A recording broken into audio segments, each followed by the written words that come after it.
कल्याण डोंबिवलीमध्ये युतीचे अनेक उमेदवार आहेत जे बिनविरोध निवडून आलेले आहेत। मनसे, शिवसेना, उबाठा, राष्ट्रवादी काँग्रेस, शरदचंद्र पवार पक्ष अशा पक्षाच्या 20 ठिकाणी उमेदवारांनी माघार घेतली आहे। त्यामुळे युतीचे 20 उमेदवार बिनविरोध विजयी झालेले आहेत। दरम्यान यानंतर मनसे आक्रमक झाली आहे। कल्याण डोंबिवलीतील अनेक उमेदवारांना 5-5 कोटी रुपयांना विकत घेतलं असा आरोप अविनाश जाधवांनी केलाय। शिवसेना आणि भाजपचे उमेदवार बिनविरोध निवडून आल्यानंतर मनसेचे नेते अविनाश जाधव यांनी कोटनाका इथं डॉक्टर बाबासाहेब आंबेडकर यांच्या स्मारकासमोर काळ्या फिती बांधून निषेध आंदोलन केलेलं आहे। पूर्वी मतदार विकत घेतले जात होते, पण आता तर उमेदवारच विकत घ्यायला लागलेले आहेत। पुढील 5 वर्षांनी या देशात निवडणुका होणारच नाहीत अशी टीका अविनाश जाधव यांनी केली आहे। क्योंकि इसके लिए करोड़ों रुपए दिए गए उम्मीदवारों को।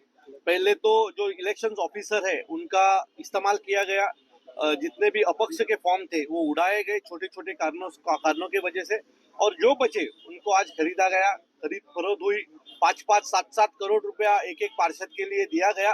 और मुझे लगता है अगर इतना पैसा दिया गया है तो वो लोगों ने खुद को बेच दिया।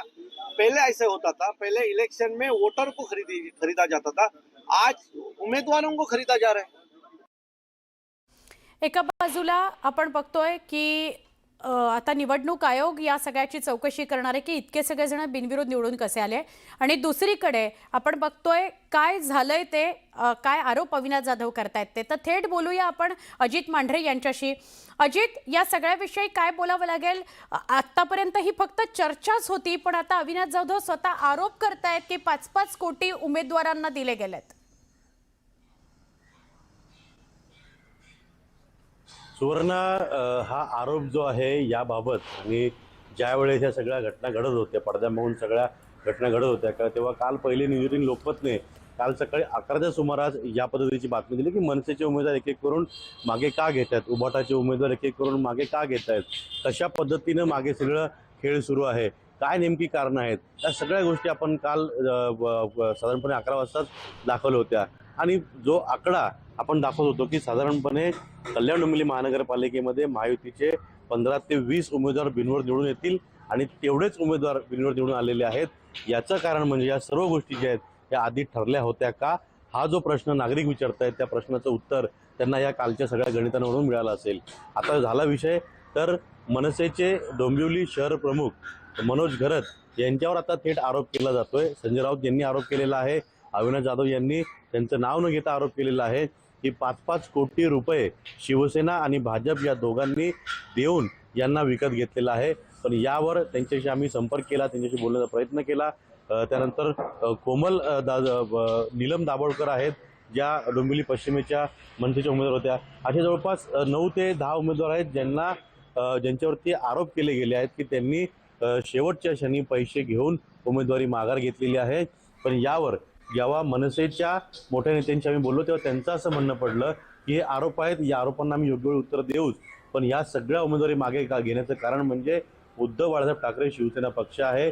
कल्याण डोंबिवलीमध्ये दोघांची युती होती, एकत्रित एबी फॉर्म वाटण्याचा जो कार्यक्रम ठरला होता त्या कार्यक्रमाला त्यांचे जिल्हाध्यक्ष तात्या माने आले नाही। दुसरीकडे जर पाहिलं तर प्रचारामध्ये जेव्हा 27 ची मीटिंग घेतली होती त्या मीटिंगमध्ये देखील ते आले नाही। म्हणजे आणि मनसेच्या विरोधातच जे उभाट आहेत त्यांनी उमेदवार दिले होते ते माघार घ्यायला तयार नव्हते। मग अशा रीतीनं आम्ही युती म्हणून लढायचं का आम्ही एकमेकांच्या विरोधात लढतं, म्हणजे एका बाजूला संभ्रम होताच आणि त्यामुळे सुद्धा असं घडलं असावं असा एक सूर आहे। आपण अधिक सविस्तर अजित बोलूया, तुर्तास धन्यवाद। खासदार संजय राऊतांनी राज ठाकरेंची भेट घेतलेली आहे। राज ठाकरे आणि राऊतांमध्ये 20 मिनिटं चर्चा झाल्याचं कळतंय। शिवसेना, उबाठा आणि मनसेचा वचननामा उद्या जाहीर होणार आहे। वचननाम्यामधील महत्त्वाच्या मुद्द्यांवर राज ठाकरेंसोबत चर्चा झाली असं कळतंय। खासदार संजय राऊत, उबाठाचे खासदार संजय राऊत हे राज ठाकरेंच्या भेटीला गेलेले होते आणि राज ठाकरेंच्या साधारणपणे अर्ध्या-पाऊण तासाच्या भेटीनंतर ते बाहेर पडलेले आहेत। वचननाम्या संदर्भात या दोघांमध्ये चर्चा झाली असं कळतंय।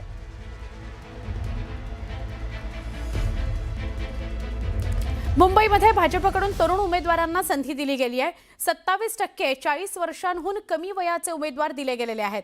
भाजपचे 36 उमेदवार 40हून कमी वयाचे आहेत। मुख्यमंत्री देवेंद्र फडणवीस यांनी शब्द दिला होता की यावेळेला तरुण व्यक्तिमत्वांना संधी दिली जाईल, तरुण नेतृत्वांना संधी दिली जाईल आणि त्याप्रमाणे त्यांनी दिलेला तो शब्द पाळलाय असं कळतंय। 36 उमेदवार 40हून कमी वयाचे आहेत भाजपचे मुंबईमध्ये. पुणे महापालिका निवडणुकीमध्ये कोट्यधीश असलेले उमेदवार आपलं नशीब आजमावत आहेत. या यादीमध्ये माजी खासदार, आमदार यांचा मुलगा, मुलगी, सून यांच्या नावांचा समावेश आहे. सर्वाधिक श्रीमंत उमेदवारांमध्ये भाजप उमेदवारांनीच बाजी मारलेली आहे. भाजपच्या विविध प्रभागांमधील उपनगरामध्ये अनेक उमेदवार कोट्यधीश आहेत. सुरेंद्र पठारे, सायली वांजळे, चंद्रशेखर उर्फ सनी निमहण, पृथ्वीराज सुतार, स्वरदा बापट यासारख्या बड्या नावांचा या यादीमध्ये समावेश आहे. उमेदवारांनी दाखल केलेलं जे प्रतिज्ञापत्र आहे त्यातून ही माहिती समोर येते.